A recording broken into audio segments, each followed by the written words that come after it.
السلام علیکم ناظرین۔ حال ہی میں آپ نے خبر سنی ہوگی کہ وزیر خزانہ جناب مفتا اسماعیل صاحب نے کہا ہے کہ پاکستان سٹیل ملز اگر 1 روپے میں بھی بک جائے تو یہ بھی فائدے کا سودا ہوگا۔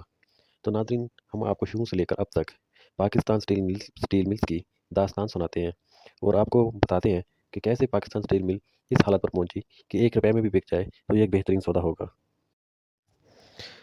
ناظرین، پاکستان سٹیل ملز کا آئیڈیا ایوب خان کے دور میں لانچ ہوا۔ یحییٰ خان نے کمپنی رجسٹرڈ کی، بھٹو نے پروجیکٹ کا سنگ بنیاد رکھا اور ضیاء الحق نے 1985 میں اس کی کل کیپیسٹی کے نصف کی تکمیل کر کے اسے یہ کہہ کر چالو کر دیا کہ اگلا فیز یہ خود کما کر مکمل کر لے گی۔ یہ پاکستان کے ساتھ ساتھ پورے جنوبی ایشیا کا سب سے بڑا انڈسٹریل یونٹ تھا۔ اس کے ڈوب کر 1 روپے میں بک کر بھی منافع میں بکنے کے پیچھے ڈیکیڈز آف اکنامک ڈارکنیس کی تاریخ ہے۔ یہ ڈیکیڈز آف اکنامک ڈارکنیس کیا ہے، یہ ہم آپ کو بتاتے ہیں۔ اس سے پہلے اس کی تکمیل و افتتاح کے وقت جنرل ضیاء الحق نے کہا تھا کہ قوم کو نئے سال کا بہترین تحفہ دیا جا رہا ہے کہ پاکستان کی معاشی خود مختاری کی طرف ایک بہت بڑا قدم اٹھایا گیا ہے۔ پھر 6-7 سال یہ ٹھیک ٹھاک چلتی رہی۔ اس کے بعد کی داستان دو معاشی اندھیروں کی دہائیوں کے ساتھ جڑی ہوئی ہے۔ جی ناظرین، یہ وہ دو دہائیاں ہیں جنہیں ہم نے ڈیکیڈز آف اکنامک ڈارکنیس کے نام سے پکارا ہے۔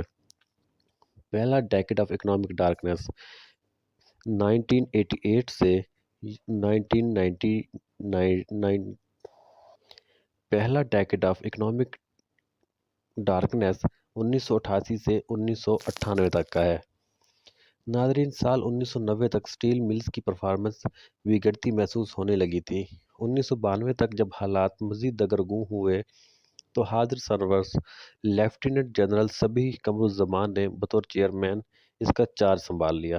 جنرل نے اوور ٹائم، ورکرز کے انسٹیٹیوٹس، میڈیکل، ٹرانسپورٹ اور سٹورز سمیت جگہ جگہ مالی بے ضابطگیوں کا ازالہ کرتے ہوئے پہلے ہی 18 مہینوں میں کل ماہانہ اخراجات کو 37% کم کر کے 22.3 کروڑ روپے سے گرا کر 16.5 کروڑ تک کر لیا۔ مثلاً بے ضابطگیوں کی نوعیت کو سمجھنے کے لیے میڈیکل کو دیکھ لیں۔ یہ ماہانہ 3 کروڑ روپے کا خرچ تھا۔ 25,000 روپے تک کہیں سے بھی علاج کروا کر مل سے ری ایمبرس کروائے جا سکتے تھے۔ آڈٹ سے اندازہ ہوا کہ اس میں کاسمیٹکس، گھروں کی تزئین و آرائش سمیت ہر طرح کے بلز ڈال کر پیسے لیے جا رہے ہیں۔ جنرل نے ایک کمیٹی بنائی اور پالیسی دی کہ ہر شخص جس کا بل 5,000 روپے سے زیادہ ہوگا وہ کمیٹی کے سامنے ثبوت اور جسٹیفیکیشن پیش کرے گا۔ کمیٹی بنتے ساتھ ہی میڈیکل کا بل 3 کروڑ روپے سے گر کر 1 کروڑ روپے پر چلا گیا۔ جنرل زمان نے 1994 میں مل کو تاریخی بلند ترین کیپیسٹی یعنی 95% پر چلایا۔ روسی ٹیکنیکل سٹاف نے کچھ مشینیں بند کر کے روس سے نئی مشینیں منگوانے کا کہا۔ جنرل زمان نے ٹیکنیکل بندے بلوا کر مشینوں کا چیک اپ کروایا اور مثبت رپورٹ ملنے پر انہیں چالو کرنے کا کہا۔ مشینیں چالو ہو کر کام کرنا شروع ہوئیں تو سینکڑوں کام کرتے ٹیکنیکل روسی سٹاف کو نوکری سے فارغ ہونے کے لیٹرز ان کے ہاتھ میں تھما کر ایئرپورٹ پر پہنچا دیا گیا۔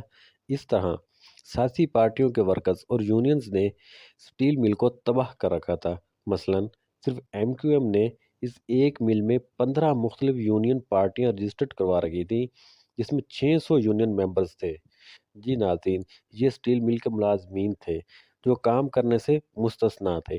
اس طرح صرف اس ایک جماعت کے سیاسی بھرتیوں میں 3,800 سے ایسے ورکرز سامنے آئے جو کبھی فیکٹری نہ آئے مگر ان کی تنخواہ جا رہی تھی۔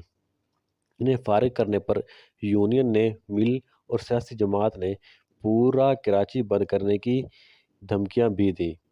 پریشر اتنا بڑا کہ نواز شریف نے جنرل زمان کو بلا کر نواز شریف صاحب اس وقت وزیر اعظم تھے، نے جنرل زمان کو بلا کر انہیں واپس پے رول میں ڈالنے کی ہدایت دی، جس سے ماننے سے جنرل زمان نے صاف انکار کر دیا۔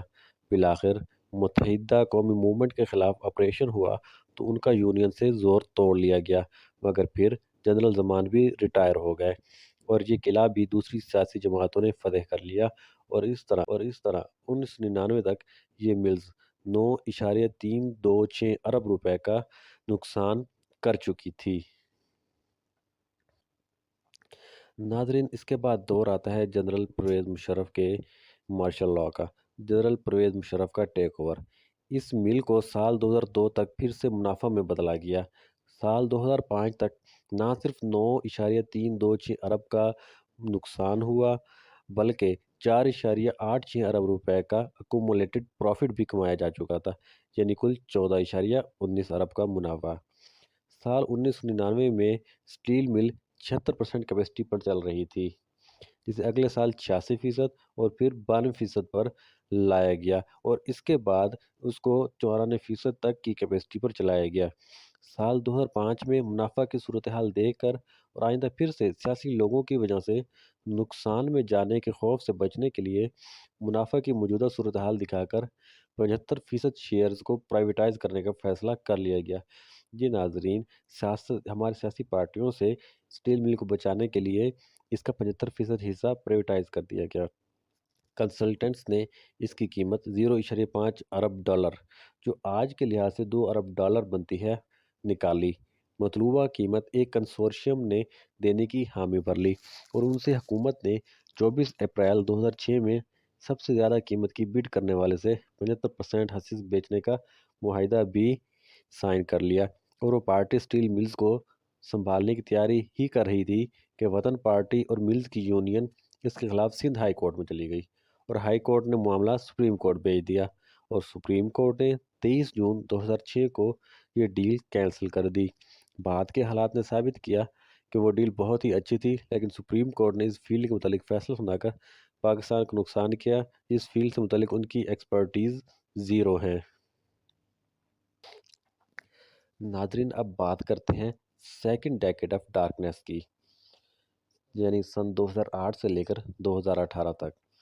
سال 2007 میں سٹیل ملز 82% کیپیسٹی پر 2.81 ارب روپے منافع، اور سال 2018 میں 89% پر 3.159 ارب سالانہ منافع پر چل رہی تھی، جبکہ اسی سال حکومت بدلی، پرویز مشرف گیا اور یہ 65% کیپیسٹی پر آئی، اور ساتھ ہی اسی سال 26.53 ارب روپے کے نقصان پر چلی گئی۔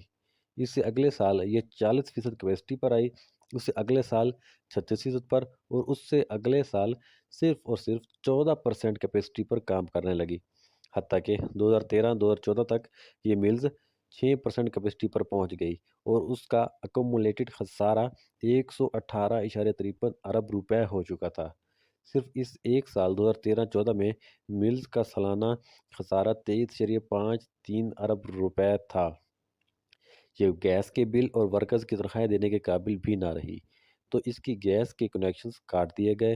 2015 میں نواز شریف نے اسے تالا لگا دیا، جو آج تک لگا ہوا ہے، لیکن فکسڈ کاسٹ کی مد میں نقصان بڑھتا چلا جا رہا ہے۔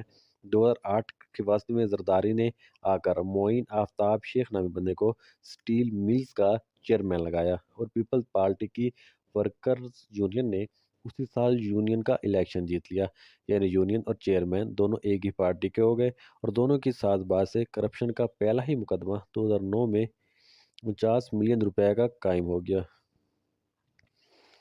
اسی سال 1 ارب روپے کی کرپشن کا دوسرا مقدمہ بنا، اور پھر بے ضابطگیوں کے پے در پہ کیسز دیکھ کر سپریم کورٹ نے ایکشن لیا، اور معاملے کی جانچ پڑتال رحمان ملک کے تابع ادارے FIA یعنی وفاقی تحقیقاتی ایجنسی کے ذمے لگا دی۔ 2009 میں وزیر اعظم یوسف رضا گیلانی نے اس آفتاب شیخ نامی چیئرمین کو عہدے سے ہٹا دیا۔ 2012 تک FIA نے کیس پر کوئی کام کرنے کے بجائے عدالت کو ٹرک کی بتی کے پیچھے لگا کر رکھا، اور پھر مجبوراً عدالت نے اس کرپشن کی تفتیش کی ذمہ داری منصور الحق کی کک بیکس اور آفتاب شعیب میرانی والی کنٹروورسیز کے بوجھ تلے دبے زرداری کے لگائے گئے نیب چیئرمین فصیح بخاری کو دے دیا، جس نے اس کیس سے متعلق کوئی تعاون نہ کیا، اور بالآخر سپریم کورٹ نے تنگ آ کر اسے 2013 میں عہدے سے ہی برخاست کر دیا۔ مذکورہ دہائی جب 2018 میں ختم ہوئی تو اس سٹیل ملز پر 200 ارب روپے، تقریباً $2 بلین کے خسارے کا بوجھ تھا۔ 2015 سے ملز